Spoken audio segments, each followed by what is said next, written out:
Hello everyone, welcome back to our channel class 11th Political Science series में आप सभी का स्वागत है. In the previous chapter we studied the constitution, fundamental rights and elections. Today we will understand one of the most important organs of the government, the executive. ये chapter 4 है जिसका नाम है एग्जीक्यूटिव. आज की इस क्लास में हम एग्जीक्यूटिव के बारे में पढ़ेंगे. एग्जीक्यूटिव क्या होते हैं, क्या फंक्शंस होते हैं और कौन कौन इस एग्जीक्यूटिव के अंदर आते हैं. उससे पहले कुछ क्वेश्चंस हम खुद से पूछ लेते हैं. क्या हमने कभी सोचा है कि कौन एवरीडे जो गवर्नमेंट है हमारी वो कौन मैनेज करता है? इतने सारे लॉज हैं हमारी कंट्री में, उन्हें कौन इम्प्लीमेंट करता है? कभी भी फ्लड्स हो, वॉर्स हो, पैंडमिक्स हो या कोई भी इकोनॉमिक क्राइसिस आ रही हो, इन सभी सिचुएशंस में कौन ऐसी एक अथॉरिटी है जो डिसीजन लेती है? इन सभी का आंसर है the executive. Let's understand in a simple way कि एग्जीक्यूटिव होता क्या है. एग्जीक्यूटिव क्या होता है? जो हमारे कंट्री के लिए डिसीजंस लेते हैं और लॉज जो होते हैं उनको इम्प्लीमेंट करते हैं, प्लस जो भी एडमिनिस्ट्रेटिव फंक्शंस होते हैं उनको वो देखते हैं. तो एग्जीक्यूटिव जो होते हैं वो कई तरीके के होते हैं, यानी कि एग्जीक्यूटिव के बहुत सारे आपके पार्ट्स हैं, बहुत सारे अथॉरिटीज़ हैं जिन्हें हम एग्जीक्यूटिव बोल सकते हैं. उससे पहले हम एक क्वेश्चन और लेकर चलते हैं कि हु एक्चुअली रन्स इंडिया. क्या पार्लियामेंट या प्रेसिडेंट या फिर prime minister? Let's find out कौन भारत देश को चलाता है. फिर से आते हैं अपने क्वेश्चन के ऊपर, हु इज एन एग्जीक्यूटिव. क्योंकि इससे पहले जो क्वेश्चन हमने अपने दिमाग में लाया उसका आंसर भी यही है कि एग्जीक्यूटिव इज द अथॉरिटी जो देश के कई सारे मामलों की रिस्पॉन्सिबिलिटी लेती है. तो एग्जीक्यूटिव कौन है? किसी भी गवर्नमेंट के 3 ऑर्गन्स होते हैं, legislature, executive and judiciary. Legislature का काम होता है लॉज बनाना, एग्जीक्यूटिव का काम होता है उन लॉज को इम्प्लीमेंट करना. और आज का ये जो चैप्टर है ये इसी एग्जीक्यूटिव के बारे में है. और जो थर्ड पिलर है गवर्नमेंट का, थर्ड ऑर्गन है गवर्नमेंट का, वो है जुडिशियरी. जो भी लॉज बनाए गए हैं उन लॉज को इंटरप्रेट करना, ये काम है जुडिशियरी का. अब सपोज पार्लियामेंट ने कोई लॉ पास किया. जब लॉ पास हो गया तो कुछ क्वेश्चंस अराइज होते हैं. पहला कि ये जो लॉ है कौन ये इंश्योर करता है कि ये लॉ इम्प्लीमेंट किया गया है. अब जाहिर सी बात है, अगर कोई नियम बनाया गया है और अगर आपको उस नियम का पालन करवाना है तो उसके लिए आपको कुछ लोगों को अपॉइंट करना पड़ेगा जिन्हें हम ऑफिसर्स बोलते हैं. तो कौन सी ऐसी अथॉरिटी है जो इन ऑफिसर्स को अपॉइंट करती है? अब भारत एक बहुत बड़ा कंट्री है और किसी भी कंट्री को, चाहे वो छोटा हो या बड़ा हो, चलाने के लिए चाहिए रिसोर्सेज, फाइनेंसेस, ताकि वो अलग अलग जो सेक्टर्स हैं उनमें इन्वेस्ट कर सके और कंट्री के जो फंक्शंस हैं उनको अच्छे से चला सकें. तो ये जो फाइनेंसेस हैं ये किसी भी देश के पास कहाँ से आते हैं? वो आते हैं टैक्सेस के थ्रू. टैक्सेस तो हम सभी जानते हैं, इनकम टैक्स, हाउस टैक्स, इस तरीके के बहुत सारे ऐसे टैक्सेस हैं जो हम इंडियंस पे करते हैं. वो किस लिए पे करते हैं? ताकि टैक्सेस का जो पैसा है वो गवर्नमेंट के पास जाए और गवर्नमेंट इस पैसे से पूरे देश की जो व्यवस्था है उसको अच्छे से चला सके, पब्लिक सेक्टर में इन्वेस्ट कर सके, जो भी मार्जिनलाइज्ड सेक्शंस हैं उनके इम्प्रूवमेंट के लिए इन्वेस्ट कर सके. बहुत सारी स्कीम्स जो गवर्नमेंट स्कीम्स होती हैं गरीबों के लिए चलाई जाती हैं, लड़कियों के लिए, महिलाओं के लिए चलाई जाती हैं. इसलिए चलाई जाती हैं ताकि वो उनको बेनिफिट प्रोवाइड कर सके, उनका सोशल स्टेटस बढ़ा सके, उनका जो जीवन है उसको और बेहतर बना सके. तो ये पैसा गवर्नमेंट के पास आता कहाँ से है? ये पैसा आता है टैक्सेस के थ्रू. तो अब सबसे बड़ा क्वेश्चन ये है कि ये टैक्सेस को कलेक्ट करने का काम कौन करता है? Who collect the taxes? अब इतना बड़ा देश है, लॉ एंड ऑर्डर की सिचुएशन मेंटेन रखनी पड़ती है। तो question arises, who maintains law and order? इन सभी क्वेश्चंस के आंसर्स हम सब्सिक्वेंट जो पोर्शन है हमारे वीडियो का उसमें हम देंगे। अब ये जो भी काम हमने अभी देखा, जो भी क्वेश्चंस अभी हमने देखे, लॉज को इम्प्लीमेंट करना हो, चाहे ऑफिसर्स को अपॉइंट करना हो, चाहे टैक्सेस कलेक्ट करने हो, चाहे लॉ एंड ऑर्डर को मेंटेन करना हो, ये सारा काम कौन करता है? This is the job of the executive. सामने इमेज में आप देख रहे होंगे कि एक मीटिंग दिख रही है जहां पर एक तरफ पॉलिटिकल एग्जीक्यूटिव्स हैं, दूसरी तरफ परमानेंट एग्जीक्यूटिव है। जो सिविल सर्वेंट होते हैं उनको हम परमानेंट एग्जीक्यूटिव के नाम से भी जानते हैं। परमानेंट क्यों होते हैं? क्योंकि वो एक प्रोसीजर के थ्रू, एक एग्जामिनेशन के थ्रू इस सिस्टम में आते हैं और वो परमानेंटली रहते हैं जब तक कि उनकी जॉब चलती है। डिफरेंस अभी हम आगे डिस्कस करने वाले हैं कि पॉलिटिकल एग्जीक्यूटिव क्या होते हैं और जो परमानेंट एग्जीक्यूटिव क्या होता है। अभी के लिए समझिए कि ये दोनों ही एग्जीक्यूटिव, एक पॉलिटिकल और दूसरे परमानेंट, जो कि हमारे सिविल सर्वेंट्स हैं, ये आपस में बैठते हैं और साथ में इस देश के लिए जो भी डेवलपमेंट प्लान्स होते हैं, डिसीजंस होते हैं, लॉ एंड ऑर्डर मेंटेन करना है, पॉलिसीज़ बनानी है, ये सारी चीज़ ये दोनों ही एग्जीक्यूटिव मिलकर करते हैं। तो एक डेफिनेशन के फॉर्म में अगर हम जाने कि एग्जीक्यूटिव क्या होता है तो हम कह सकते हैं कि executive is the branch of the government responsible for implementing laws and administering the country. अब आगे चलते हैं। अब देखते हैं पॉलिटिकल एग्जीक्यूटिव के कुछ फीचर्स एग्जाम्पल्स के थ्रू एंड परमानेंट एग्जीक्यूटिव के फीचर्स। जो पॉलिटिकल एग्जीक्यूटिव्स होते हैं वो इलेक्टेड रिप्रेजेंटेटिव होते हैं। इससे पहले जो हमारा चैप्टर था उसमें हम देख चुके हैं कि हम जो वी आर इंडियन सिटीजन्स और हम अपना रिप्रेजेंटेटिव चुनते हैं। हमारे यहाँ इलेक्शंस होते हैं, तो इलेक्शंस के थ्रू हम अपने रिप्रेजेंटेटिव को चुनते हैं। वही रिप्रेजेंटेटिव जो होता है वो पॉलिटिकल एग्जीक्यूटिव होता है। फॉर एग्जाम्पल जैसे कि prime minister, council of minister, chief minister, state minister और बाकी जो भी मिनिस्टर्स रहते हैं। अब इनका जो टेन्योर है कि ये कब तक रहेंगे, ये डिपेंड करता है इलेक्शंस पे।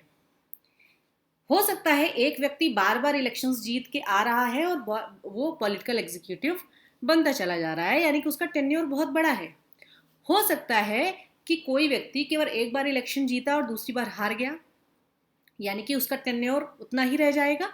तो इसका टेन्योर बड़ा भी हो सकता है, छोटा भी हो सकता है, depending upon the elections results. कि इलेक्शन के रिजल्ट्स पे डिपेंड करता है कि कौन सा पॉलिटिकल एग्जीक्यूटिव कितने समय तक के लिए रहेगा। दूसरी तरफ बात करें हम परमानेंट एग्जीक्यूटिव की, तो ये सिविल सर्वेंट्स होते हैं, जैसे कि IAS, IPS, IFS, IRS, जिन एग्जामिनेशंस की तैयारी आप सब कर रहे हैं। They are selected through competitive examinations.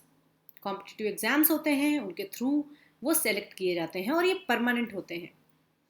इनका टेन्योर इस बात पर डिपेंड नहीं करता है कि लोगों ने इन्हें चुना या नहीं, क्योंकि ये लोगों द्वारा चुनकर नहीं आते हैं। ये खुद की मेहनत से कॉम्पिटिटिव एग्जाम्स निकालते हैं और उसके बाद इनको अपॉइंट किया जाता है। तो हम ये कह सकते हैं कि जो पॉलिटिकल एग्जीक्यूटिव हैं उनका काम होता है पॉलिसीज को बनाना, और जो ये परमानेंट एग्जीक्यूटिव है उनका काम होता है वो बनी हुई पॉलिसीज को इम्प्लीमेंट करना। और ये दोनों ही साथ में मिलके हमारे देश के जो एडमिनिस्ट्रेशन है उसकी कॉन्टिन्यूटी को बरकरार रखते हैं। नेक्स्ट, अब हम पढ़ेंगे type of executive system. Executive system दो तरीके के होते हैं। एक है पार्लियामेंट्री एग्जीक्यूटिव सिस्टम, दूसरा है प्रेसिडेंशियल एग्जीक्यूटिव सिस्टम। दोनों के क्या फीचर्स हैं, क्या डिफरेंसेस हैं, आइए जानते हैं। पार्लियामेंट्री एग्जीक्यूटिव फंक्शंस जो सिस्टम है उसका एग्जांपल है इंडिया और यूनाइटेड किंगडम। हमारे देश में पार्लियामेंट्री फॉर्म ऑफ गवर्नमेंट जो है वो है और पार्लियामेंट्री एग्जीक्यूटिव होता है। पार्लियामेंट्री एग्जीक्यूटिव जो सिस्टम है इसमें प्राइम मिनिस्टर ही रियल एग्जीक्यूटिव होता है। प्रेसिडेंट को नॉमिनल एग्जीक्यूटिव माना जाता है। क्यों माना जाते हैं आगे डिस्कस करेंगे। जो काउंसिल ऑफ मिनिस्टर्स होते हैं वो पार्लियामेंट के लिए कलेक्टिवली रिस्पॉन्सिबल होते हैं, और जो गवर्नमेंट होता है वो तभी तक पावर में रह सकती है जब तक उसके पास मेजॉरिटी सपोर्ट हो। दूसरी तरफ ये प्रेसिडेंशियल जो एग्जीक्यूटिव सिस्टम है ये फॉलो करता है America, United states of America. यहाँ पर प्रेसिडेंट हेड ऑफ स्टेट भी होता है, हेड ऑफ गवर्नमेंट भी होता है, ये दोनों अलग चीज़ें हैं। हमारे यहाँ पर पार्लियामेंट्री एग्जीक्यूटिव में जो हेड ऑफ स्टेट है वो होते हैं प्रेसिडेंट, और जो हेड ऑफ गवर्नमेंट है वो होते हैं प्राइम मिनिस्टर। लेकिन प्रेसिडेंशियल जो सिस्टम है जो कि अमेरिका फॉलो करता है, उसमें president he head of state भी होता है और हेड ऑफ गवर्नमेंट भी होता है।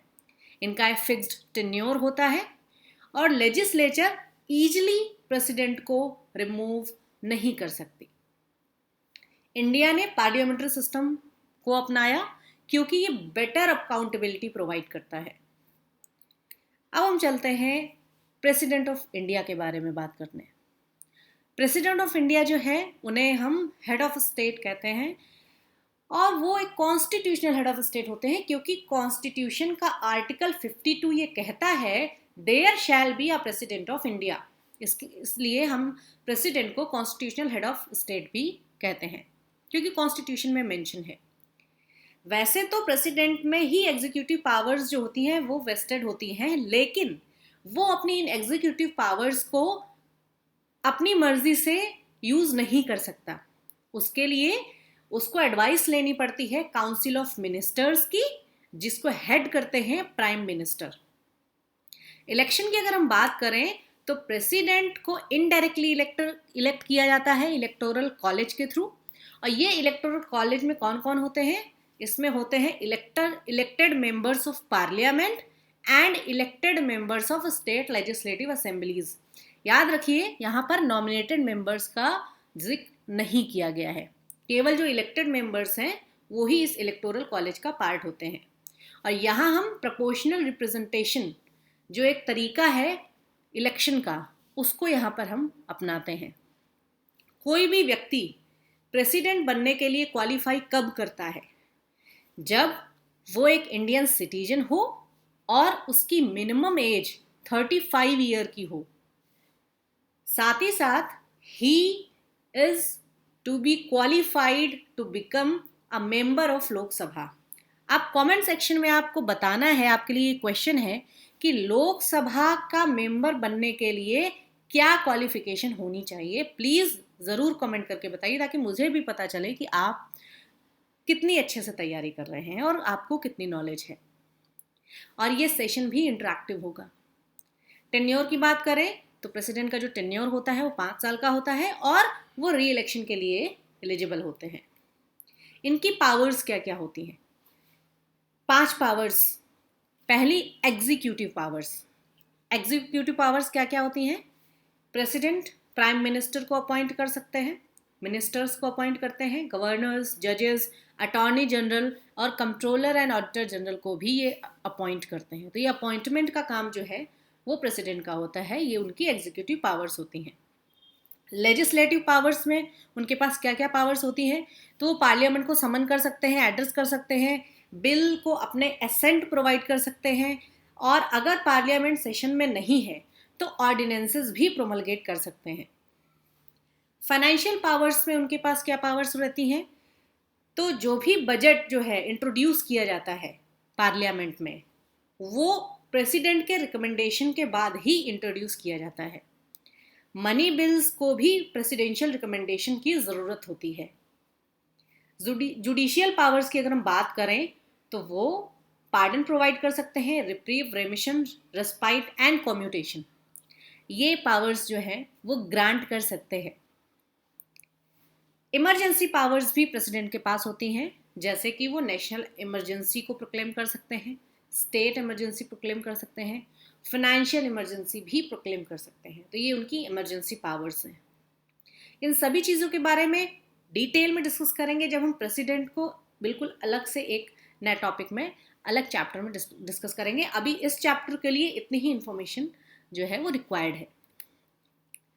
अब बात करते हैं कि क्या प्रेसिडेंट पावरफुल है। कॉन्स्टिट्यूशन तो कहता है कि प्रेसिडेंट जो है उनमें एग्जीक्यूटिव जो पावर्स हैं वो वेस्टेड हैं, लेकिन कॉन्स्टिट्यूशन ये भी कहता है कि president acts on the aid and advice of the council of ministers. यानी कि काउंसिल ऑफ मिनिस्टर्स जो है उनकी एड एंड एडवाइस पे ही प्रेसिडेंट एक्ट करते हैं, और जिनके हेड होते हैं प्राइम मिनिस्टर।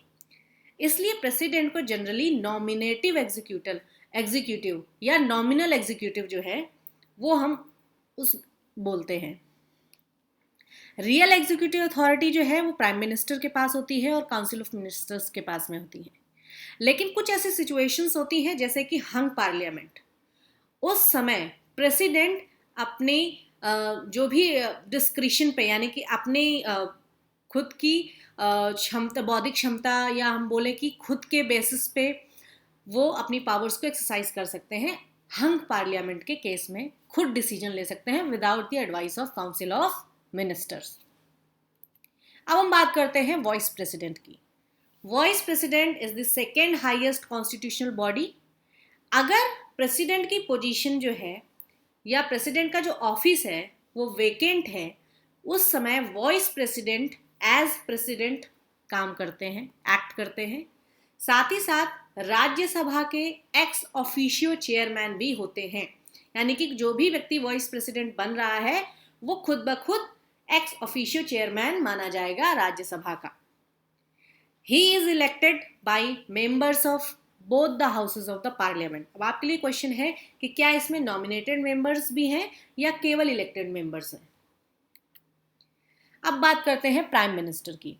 प्राइम मिनिस्टर जो है वो बहुत पावरफुल पर्सनालिटी है एग्जीक्यूटिव की। अगर हम बात करें, जो प्रेसिडेंट है वो अपॉइंट करते हैं leader of the majority party, जिसे हम प्राइम मिनिस्टर कहते हैं। प्राइम मिनिस्टर क्या होते हैं? प्राइम मिनिस्टर जो होता है वो काउंसिल ऑफ मिनिस्टर्स का हेड होता है, प्रेसिडेंट को एडवाइस करता है। जो भी पोर्टफोलियोज हैं, मतलब आपको कौन सा डिपार्टमेंट दिया जाए, आपको फाइनेंसेस संभालने हैं, आपको जो है एक्सटर्नल अफेयर्स डिपार्टमेंट संभालना है, या आपको लॉ एंड ऑर्डर संभालना है, तो ये पोर्टफोलियोज हैं वो अलग अलग मिनिस्टर्स को एलोकेट करते हैं और मिनिस्ट्रीज के बीच में कोऑर्डिनेट भी करते हैं। ये प्राइम मिनिस्टर का रोल है। बहुत ही पावरफुल पर्सनालिटी है और मेन पर्सनालिटी है किसी हमारे देश के एग्जीक्यूटिव फंक्शन की या एग्जीक्यूटिव सिस्टम की। इंटरनेशनली इंडिया को रिप्रेजेंट भी करते हैं। आपने देखा होगा कि बहुत जो भी इंटरनेशनल ट्रिप्स होती हैं, वो दौरे होते हैं, वो हमारे प्राइम मिनिस्टर करते हैं। पॉलिसी मेकिंग में भी इनका एक इम्पॉर्टेंट रोल हमें देखने को मिलता है और यही लीड करते हैं पॉलिसी मेकिंग को। क्योंकि इतनी सारी पावर्स हैं इनके पास, इसलिए इन्हें हम रियल एग्जीक्यूटिव कहते हैं। अब बात करेंगे काउंसिल ऑफ मिनिस्टर्स की। तो काउंसिल ऑफ मिनिस्टर्स जो है उनका काम होता है प्राइम मिनिस्टर को हेल्प करना, ताकि वो देश का जो गवर्नेंस है वो अच्छे से चला सके। अब काउंसिल ऑफ मिनिस्टर्स में कैबिनेट मिनिस्टर्स आते हैं, मिनिस्टर ऑफ स्टेट आते हैं, डेप्यूटी मिनिस्टर्स आते हैं। ये एक बहुत पावरफुल ग्रुप होता है जो कैबिनेट मिनिस्टर्स का होता है, क्योंकि इसमें मोस्ट इंपॉर्टेंट मिनिस्टर्स जो होते हैं very close to prime minister, ये समझ लीजिए। तो कैबिनेट जो है वो मोस्ट पावरफुल ग्रुप है, क्योंकि ये मेजर पॉलिसी डिसीजंस जो है वो इन्हीं मिनिस्टर्स के द्वारा लिए जाते हैं। और काउंसिल ऑफ मिनिस्टर्स जो है वो लोकसभा के लिए कलेक्टिवली रिस्पॉन्सिबल होते हैं।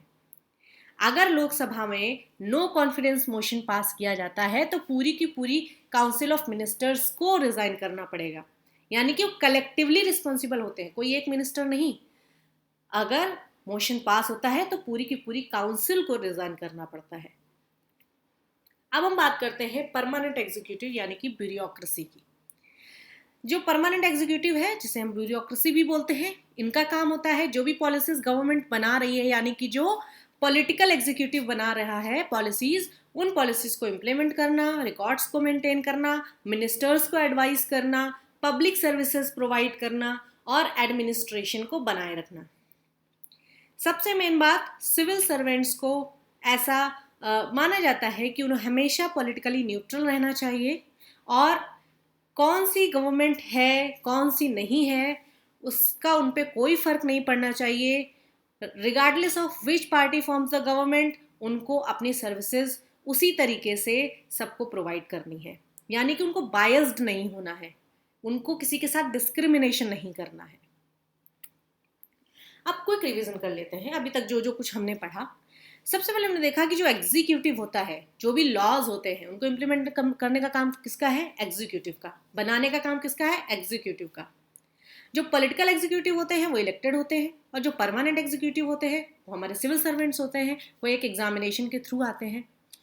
इंडिया पार्लियामेंट्री सिस्टम फॉलो करता है। जो प्रेसिडेंट होते हैं वो हमारे कॉन्स्टिट्यूशनल हेड होते हैं, जो प्राइम मिनिस्टर होते हैं वो रियल एग्जीक्यूटिव होते हैं, और प्रेसिडेंट को हम नॉमिनल एग्जीक्यूटिव मानते हैं। काउंसिल ऑफ मिनिस्टर लोकसभा के लिए कलेक्टिवली रिस्पॉन्सिबल होता है। कैबिनेट जो भी मेजर पॉलिसी डिसीजंस होते हैं वो कैबिनेट मिनिस्ट्री करती हैं, और ब्यूरोक्रेसी जो है हमारा एडमिनिस्ट्रेशन कितना एफिशिएंट होगा, ये रिस्पॉन्सिबिलिटी ब्यूरोक्रेसी के पास होती है। तो ये अब तक इतना ही था। Thank you for being the part of study field IAS। I hope कि आपको ये लेक्चर बहुत यूजफुल लगा होगा, आपके लिए बहुत हेल्पिंग रहा होगा। कुछ क्वेश्चंस जिनके बारे में हमने लेक्चर के बीच में डिस्कस किया है, प्लीज़ उनका आंसर कमेंट सेक्शन में ज़रूर दीजिएगा, और लाइक शेयर सब्सक्राइब करना बिल्कुल मत भूलिए। बहुत मेहनत लगती है ये लेक्चर्स को बनाने में। प्लीज़ इन्हें शेयर कीजिए, सपोर्ट कीजिए, ताकि आपको और भी अच्छा कंटेंट फ्यूचर में मिलता रहे। आज हमने क्या पढ़ा? The executive functions in India. In the next lecture, we will study the legislature and understand how parliament makes laws. If you found this lecture helpful, like the video, share it with your friends, subscribe to the channel, and press the bell icon so you never miss an update. Thank you for watching. Thank you very much.